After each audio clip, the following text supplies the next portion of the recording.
இதெல்லாம் தெரியாம மட்டும் கிராண்ட் மாஸ்டர் புஷ் பண்ணிடாதீங்க. ஹலோ காய்ஸ், புதுசாக சிஎஸ்ல வந்து சீசன் குறைய போகிறாங்க.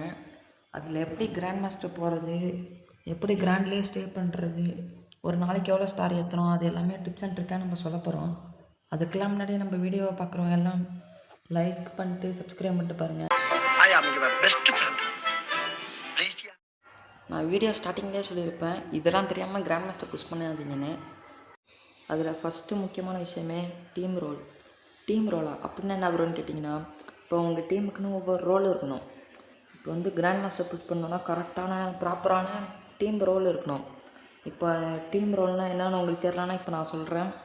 மொத்தம் உங்கள் டீமுக்கு வந்து ரெண்டு ரஷ்ஷர் இருக்கணும். இப்போ ஒரு ஸ்னைப்பர், ஒரு சப்போர்ட்டர், இந்த 4 பேர் இருந்தால் போதும். நீங்கள் வந்து ஈஸியாக ஒவ்வொரு மேட்சும் போய் அடிக்கலாம். இப்போ 2 ரஷ்ஷர் வந்து ரஷ் பண்ணுவீங்க, பேக்கப்புக்கு வந்து இந்த சப்போர்ட்டர் வருவார், லாங்லேருந்து அடிக்க இந்த ஸ்னைப்பர் இருக்கார். இந்த மாதிரி இருந்தாலே போதும், நீங்கள் ஈஸியாக ஒவ்வொரு மேட்சும் போய் அடிக்கலாம். செகண்ட் ரூல் என்னென்னா கேரக்டர் காம்போ. இப்போ சில பேருக்கு வந்து சிஎஸ் ரேங்க்கு ஏற்ற கேரக்டர் வைக்க மாட்டீங்க, இல்லை தப்பாக வச்சுட்டே போய் மேட்ச்சில் தோற்றுருவீங்க. அதனால தான் உங்களுக்காகவே கேரக்டர் காம்போ, ஸ்னைப்பரு, சப்போர்ட்டர், ரஷ்ஷருக்குன்னு உங்கள் எல்லாருக்குமே கேரக்டர் காம்போ ரெடி பண்ணி வச்சுருக்கேன். சரி வாங்க நம்ம கேரக்டர் பார்க்க போயிடலாம். ஃபஸ்ட்டு இது ரஷ்ஷர் 1க்கான காம்போ. ஃபஸ்ட்டு வந்து ஆக்டிவில் வந்து ஆஸ்கர் வச்சுக்கோங்க. இது வந்து க்ளோவால் உடைக்கும், ப்ளஸ் 25 டேமேஜ் கொடுக்கும். செகண்டாக ஜோட்டா வச்சுக்கோங்க. நாக் டவுன் பண்ண உங்களுக்கு வந்து 40 ஹெச்பி இன்க்ரீஸ் ஆகும். தேர்டாக நிக்கிட்டா வச்சுக்கோங்க. இது வந்து உங்களுக்கு வந்து ரீலோட் ஸ்பீடையும் மூமெண்ட் ஸ்பீடையும் இன்க்ரீஸ் பண்ணும். லாஸ்ட்டாக லூனா ரேட் ஆஃப் ஃபயரை வந்து இன்க்ரீஸ் பண்ணும். இது பெட்டு வந்து நீங்கள் ராக்கி பெட் வச்சுக்கோங்க. சரி, லோடவுட்டில் வந்து நம்ம டாக்டிக்கல் மார்க்கெட்டை வச்சுக்கோங்க. செகண்ட் ரஷ்ஷர் காம்போ வந்து ஃபஸ்ட்டு ஓரியான் வச்சுக்கோங்க. எனிமிட் வந்து ஹெச்பி வரையும். அடுத்து லூனா நம்ம ஏற்கனவே பார்த்துட்டோம். ஸோ அடுத்தது வந்து ஜோட்டா வச்சுக்கோங்க. இதை நாக் பண்ண அதான் 40 ஹெச்பி. அடுத்து மிகுல் 100 ஹெச்பி நாக் டவுன் பண்ணால் 200 ஆயிரும். அடுத்து கேட்டஸ் பெட் வச்சுக்கோங்க. அடுத்து லோடவுட்டில் வந்து டாக்டிக்கல் மார்க்கெட் வச்சுக்கோங்க. இது வந்து பாம்பருக்கான காம்போ. பாம்பர் உங்கள் டீமில் இருந்தாலும் பரவாயில்ல, இல்லாட்டியும் பரவாயில்ல, இருந்தாலும் சொல்கிறேன். ஆக்டிவில் வந்து க்ளூ வச்சுக்கோங்க. செகண்டாக ஆல்வார் வச்சுக்கோங்க. தேர்டாக வந்து ஆண்ட்ரி வச்சுக்கோங்க. இது ஃபோர்த்தாக வந்து மோக்கோ. ஆண்ட்ரி கூட வச்சுக்கலாம், இல்லாட்டி கெல்லி கூட வச்சுக்கலாம். சரி, ஃபோர்த்தாக மோக்கோ. அடுத்து பீஸ்ட் அண்ட் பெட் வச்சுக்கோங்க. அடுத்து லோடவுட்டில் வந்து சுத்தியல் வச்சுக்கோங்க. அடுத்து இதுதான் ஸ்னைப்பருக்கான காம்போ. ஃபஸ்ட்டு ஸ்கைலர் வச்சுக்கோங்க, க்ளோவால் உடைக்கும். அடுத்த மேரோ வச்சுக்கோங்க, லாங்கில் இருக்க எனிமிக்கெலாம் டேமேஜ் அதிகமாக போகும். அடுத்த ரஃபேலு சைலன்சர் பவரு உங்களுக்கே தெரியும். அடுத்தது லூனா, லவ்ரா, ஏதோ ஒரு கேரக்டர் வாயில் நுழைய மாட்டுது. ஸ்கோப் போடும்போதே அக்யூரேசி இன்க்ரீஸ் ஆகும். சரி, பெட்டு வந்து க்ளோவால் பெட்டு வச்சுக்கோங்க.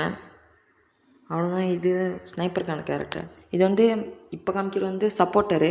ஃபஸ்ட்டு வந்து கேசி வச்சுக்கோங்க. அடுத்து திவா வச்சுக்கோங்க. திவா வந்து ஸ்பீடாக ரிவைவ் பண்ணும். அடுத்து கப்பேலா, நம்ம டீம்மேட்டுக்கு ஹெச்பி ஏற்றி விடலாம். ஃபாடு 40 ஹெச்பி ஏறும். அடுத்தது வந்து பெட்டு வந்து நீங்கள் வந்து இந்த பேண்டா வச்சுக்கோங்க. அடுத்து இந்த டீம் பூஸ்டர் வச்சுக்கோங்க. இது தான் கேரக்டருக்கான ஸ்கில்லு. இது தான் செகண்டாக சொன்ன ரூலு. தேர்ட் ரூல் என்னதுன்னா டெய்லி டார்கெட்னால் ஒன்றும் இல்லை. இப்போ வந்து ஒரு நாளைக்கு ஒரு 5 ஸ்டார் இல்லாட்டி 10 ஸ்டார் ஏற்றணும்னு டார்கெட் பண்ணி வச்சுக்கணும். இப்போ வந்து சும்மா ஏன்னா தானாலும் விளாண்டு இப்போ வந்து சும்மா 20 ஸ்டார் அடிக்கிறது, எதுவுமே பிளானிங் இல்லாமல் பண்ணக்கூடாது. இது தான் டெய்லி டார்கெட்டு. ஒரு நாளைக்கு 5 இல்லாட்டி 10 ஸ்டார் ஏற்றிட்டு அடுத்த நாள் திருப்பி 5 ஸ்டார். இதுக்காகவே நான் வந்து கால்குலேஷன்லாம் போட்டு வச்சுருக்கேன், கடைசியில் காமிக்கிறேன். அடுத்த ஃபோர்த் ரூல் என்னதுன்னா டைம் கால்குலேஷனாக ஒன்றும் இல்லை. ஒரு நாளைக்கு எவ்வளோ மணி நேரம் விளாடணும், இப்போது ஒரு மேட்ச் வந்து எவ்வளோ மினிஷம், இது 2 கால்குலேட் பண்ணி நீங்கள் ஒரு நாளைக்கு எவ்வளோ நேரம் விளாண்டா போதும் அது அப்படின்னு ஒரு கால்குலேஷன் போட்டு தரேன். இது தான் வந்து டைம் கால்குலேஷன் காய்ஸ். இப்போ வந்து நான் வந்து கடைசியாக 2 ரூல் சொல்லியிருப்பேன், அது சேர்த்து நான் இப்போ ஒரேடியாக காமிச்சிடுறேன். ஒரு சீசனுக்கு 60 நாள். அதில் வந்து மொத்தம் வீக்கெண்டு மட்டும் 16 நாள், இல்லை 44 நாளில் நீங்கள் ஒரு நாளைக்கு 5 ஸ்டார் ஏற்றினா கூட 220 ஸ்டார் வரும். இல்லை வீக்கெண்ட் எவ்வளோ 16 நாளில் மட்டும் 10 ஸ்டார் ஏற்றினா 160 நாள். ஃபஸ்ட்டு எவ்வளோ வந்துச்சு 220 ஏதோ சம்திங் தான் இருந்துச்சு. 220 தான் நிற்கிறேன். 220 ப்ளஸ் இப்போ ஒரு 160. செத்தா 380. கண்டிப்பாக நீங்கள் கிராண்டில் ஸ்டே பண்ணிடலாம். இது தான் நான் சொன்னேன். சரி, இவ்வளோ தூரம் வீடியோ பார்த்தவங்க எல்லாருக்கும் ரொம்ப நன்றி. மறக்காமல் சப்ஸ்கிரைப் பண்ணிட்டு பாருங்கள். தேங்க்யூ ஃபார் வாட்சிங்.